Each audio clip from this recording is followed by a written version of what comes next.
Ayan po, at dahil po dyan sa tugtuging yan ay sana po pagmamahalan na lamang ang ating ipalaganap sa ating dito sa ating bansa. Hindi na po yung away-awayan, hindi na po yung kung ano-ano pang mga intriga, hindi na po yung mga paninira sa kalingap at pangbababoy at pangbabalahura sa kalingap.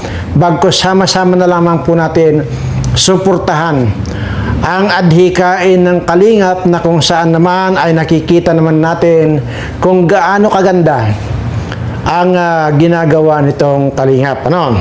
At yan nga po ay sa pangunguna ng ating kalingap founder na si Kuya Bal Santos Matubang. Kuya Rab, hindi po biro na magpabahay ng 300 plus sa mga mahihirap nating kababayan. Pero nagawa po yan ng kalingap dahil sa determinasyon ng mag-amang ito na makatulong doon sa mga walang bahay. Makapagbigay ng bahay doon sa mga walang bahay. Na kung saan hindi naman po lingid sa inyong kalaman at hindi ko na po sasariwain dito. Mayroon nga po dyan pinabahayan nila na katabi ay ahas. Pero hindi ko na po siguro kung nasubaybayan ninyo malalaman ninyo kung kaninong bahay yun. At dahil nga po ngayon napakaganda na po ng buhay nila, maganda na po yung tulugan nila, pero mayroon pa rin po talagang mga traidor at hindi marunong tumanaw ng utang na loob nating mga kababayan. Kagaya na po nitong itong pamilyang parautog na ito, dahil sa kabubuhan sila ay nagbabangayan ngayon. Okay, balikan po natin yan mamaya-maya lamang, dahil hindi naman po pwedeng kaligtaan ko na itong aking mga subscriber na hindi batiin. Sa lahat naman po ng mga subscriber ko, saan man po kayo sulok ng daigdig naroon ngayon, sana po kasaganaan ang nandyan sa inyo at wala pong problema, wala po pa kayong iniindang sakit. At doon naman po sa may mga sakit na ngayon, sa pangalan ng ating mananakop na nating si Jesus, ay pagalingin kayo sa lahat ng uri ng inyong mga karamdaman sa ngayon. Ayan po. So tuloy-tuloy na po tayo dito sa ating pag-uusapan, na kung saan po ay kaya ko po nasabi na sana pagmamahal na lamang ang ating pairalin sa ating pamayanan. Dahil kisa naman sa wala namang ginagawang masama itong kalingap at gusto lamang lang makapagbigay ng kaaluwanan sa buhay din sa mga kababayan nila dyan sa Bicol, lalo na at sa ibang mga lugar din. Nandyan yung babalhorain ninyo. Kagaya nitong adorable kayo na ito na hindi naliligo. Itong si Sakalam na ito, nakala mo yung ulo ay hindi ko alam kung parang kasing laki ng drum, tapos yung balbas pagkahaba-haba. Kaya dyan na po napupunta ang utak nitong si Sakalam dyan sa balbas niya. At dito naman kay adorable kayo,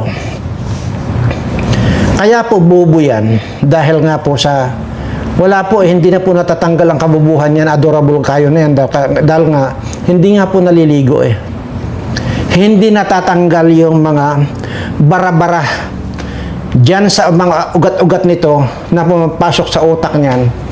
Kaya po hanggang ngayon ay dugyot din. Pati utak po niyan dugyot. Yan po ang totoo niyan. Ngayon sinasabi ko nga sa inyo, kung may problema kayo sa kalingap, ako ang hamunin ninyo. Nandito lang ako. Matagal na ako naghahamon dito ng patayan, di ba? Balikan niyo yung mga video ko dyan. Pero ang gusto ko dito, laging may pustahan. Ngayon, kung wala, alam ko naman itong mga kasakalam na ito at saka itong itong adorable kayo nito, wala ito, hampas lupa ito, patay gutom ito, walang pira ito. So, pwede rin na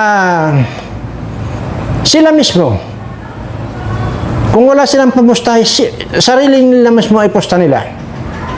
At laman tiyan din niya ng mga buhaya ko na nandito sa basement ko. Ayan. Magpupusta ako.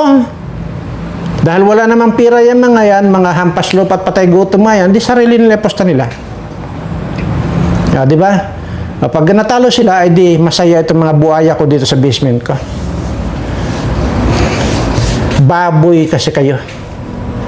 Kaya nga, wala kayong matinong kwan. Wala kayong matinong utak. Mayroon naman sana dyan na pwedeng asahan na abogado nakipag-grupo dito sa mga walang utak na ito. Imaginin mo, makipag-grupo ka sa taong walang utang na loob. Matapos pabahayan, matapos bigyan ng paglamon itong mga animal na ito, tinaraidor pa yung nagbigay sa kanilang ng kaalawanan sa buhay, which is itong Kalingap. Hindi lang yun, pati yung nag-scout sa kanya, tinaraidor din. Tapos ngayon, dito nakagrupo itong abogadong ito na wala din ginawa kundi punahin itong Kalingap. Pero, alam nyo, sa totoo lang po, yung mga ganyang abogado, alam nyo na po yan, pagka mga ganyang klaseng mga abogado, wala pong mga utak yan. Tingnan nyo. Wala naman pong talagang ipinapanalong kaso yan.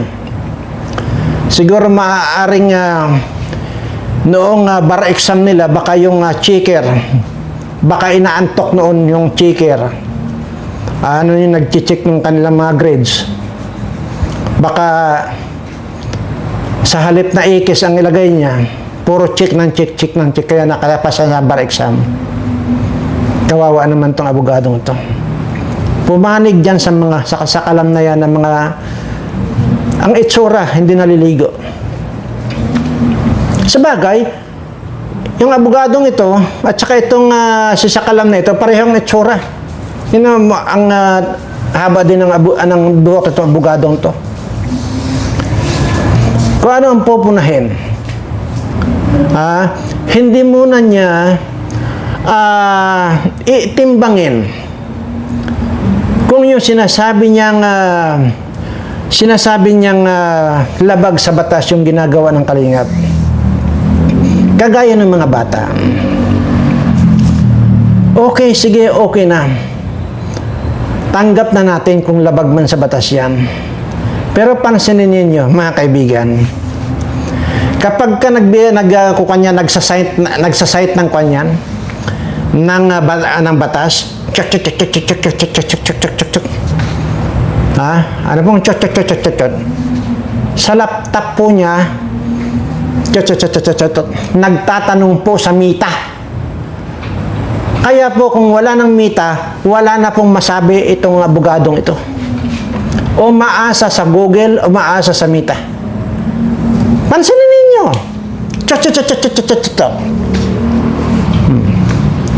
Sabi ko sa inyo, ito yung bobo na abogado. Ganito lang yun para hindi ka maging bobo. Sa totoo lang, attorney. Sabi ko nung unang episode ko ay naaawa ako sa iyo.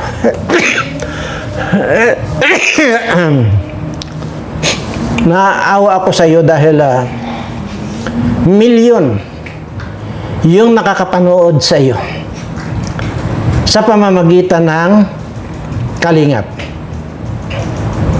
3 million plus ang subscriber ni Kalingap Rab.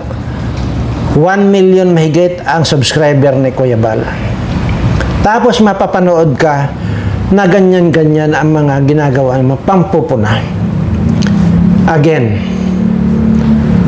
wala po akong problema doon sa pupunahin mo.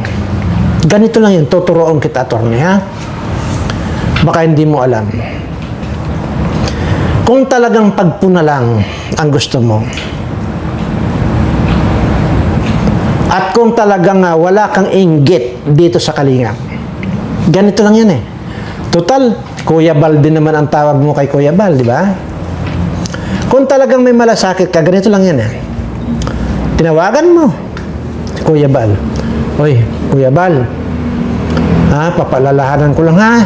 Yung Tres Marias na yan na binablog ni Rab, medyo hinay-hinay kayo dyan ha, kasi ganito yan. May bawal yan, mga ganito. Yun yung tinatawag na yung mga bata pa na dahil hindi sila dapat ma-involve yan. Dapat ganun, palalahanan mo. Kung talagang ang hangad mo ay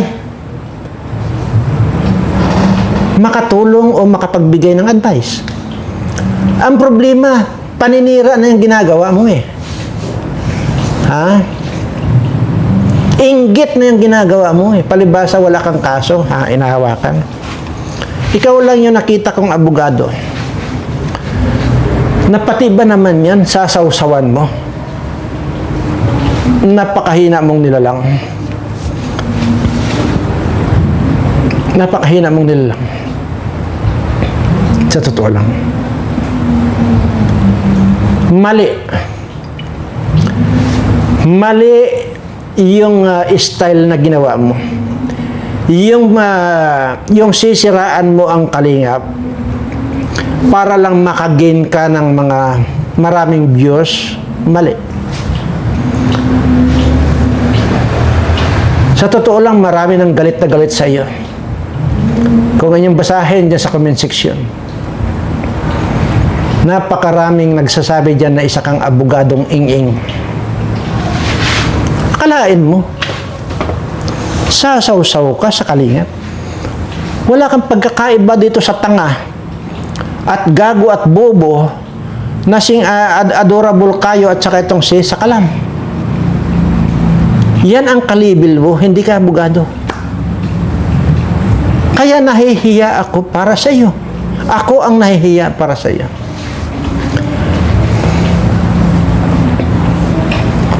Mali. Alam mo kung kung lang, kung ang ginawa mo lang ganito. Sige. Gumawa ka ng video. O Kuya Bal Santos Matubang, ito yung ganito, itong sponsor niyo, itong kunin niyo itong beneficiaries nito, itong mga ganito, yung mga love team na yun ganito ang gawin niyo, baguhin mo ganito, kung meron mong baguhin o di kaya huwag na lang. Mag-advise ka. Ang lumalabas sa iyo inggit. At tiyak naman, walang makikipag-love team sa iyo, ang pangit mo eh. Laging punong-puno ng laway ang bunganga mo eh.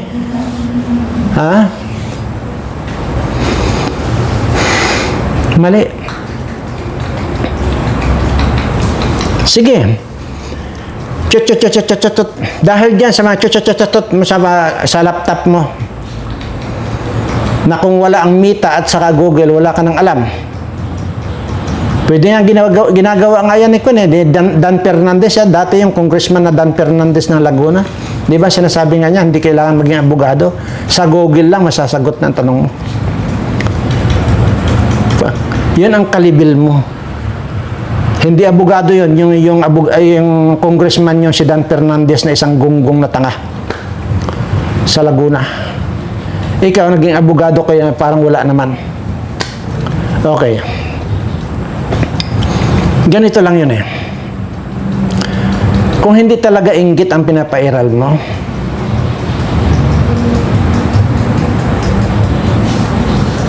hindi ganyan. Siyempre, hindi naman mga abogado itong sina Kuya Bal Santos Matubang, itong si Rab, hindi naman abogado. Pero ang alam lang nila ay makatulong lang. Diba? Yun lang ang alam, yun talaga, honest to goodness yan. Hindi nila iniisip na labag sa batas yung ginagawa nila. Hindi naman sila abogado. Alam mo ba, attorney, na kung sinasabi mong ganyan, kahit pa saan kayo pumunta, umabot. Alam niyo kung bakit? I-review lahat ng korte, ng judge, kung anong nilalaman ng sinasabi mong kung ano-anong mga poverty porn na sinasabi mo na yan. Mas marami, kahit pasabihin na natin, okay, assuming na talagang may nilabag silang batas.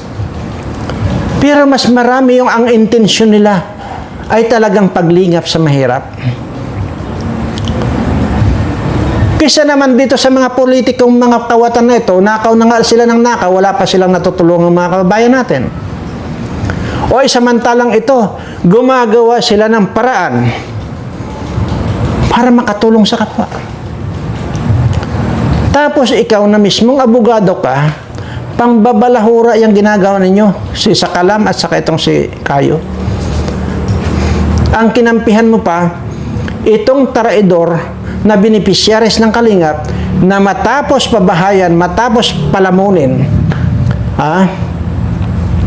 matapos magkalaman ng kanin yung kanilang tiyan na dating kamote ang nilalamon nitong pamilyang ito, ayan ang ginawa nila.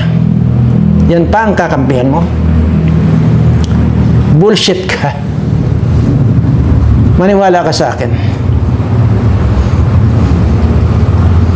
Napakahina mo. Anyway, kalimutan na natin itong mga walang binatbat ng mga abogadong ito. Naturing ang abogado, bugok naman. Ayan po.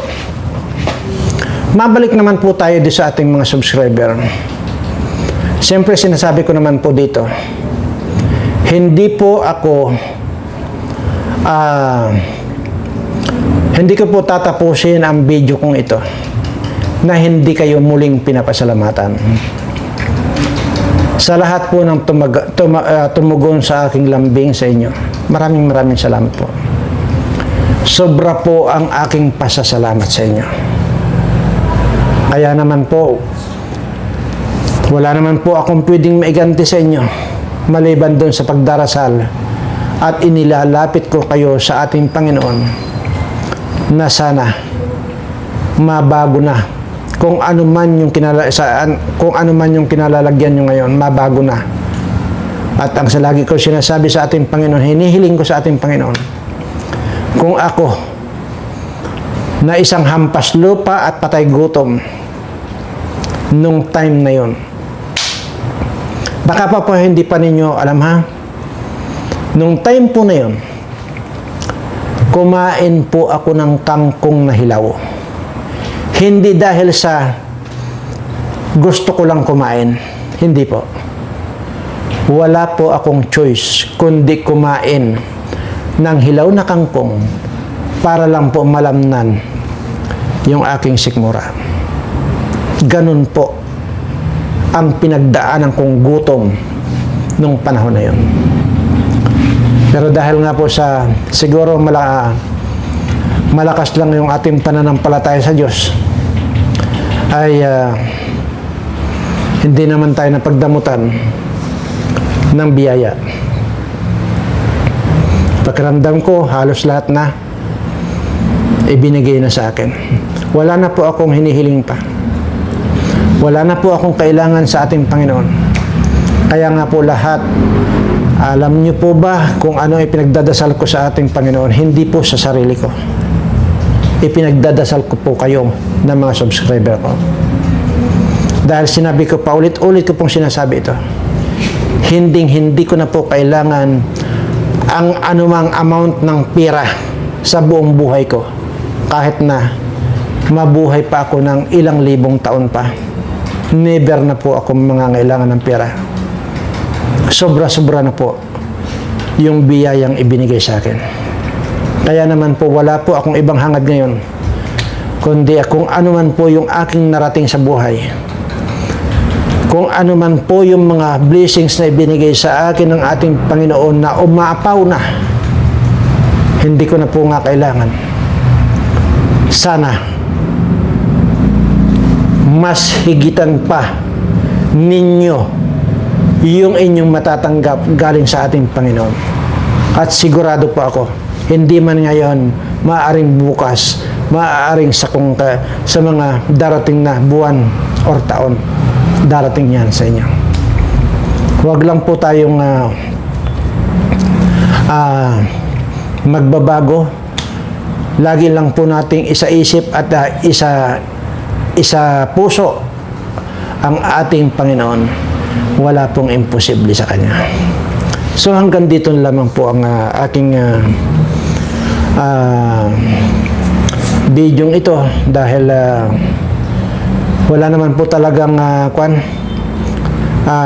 gusto kong itapik, kundi talaga lang hina-highlight ko lang po itong mga pinaggagawa nitong mga kamuti na mga inggitiro sa Kalingap. Siya nga po pala, bago ko makalimutan. Kung noon po si Marilyn Chang galit na galit sa akin, noong tinapik ko po yan, yung pamilyang mga walang utang na loob na yan, talagang maging sa sarili ko, alam ko, matindi yung mga binitawan ko salita. Pero alam ko rin sa sarili ko na tama lang yung mga binitawan kong salita. Pero ano ito si Marilyn Chang?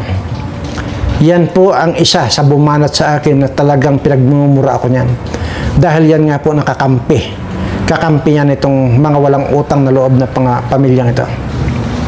At marami po dyan sa mga reaktor ang nagsasabi sobrang below the belt daw ako.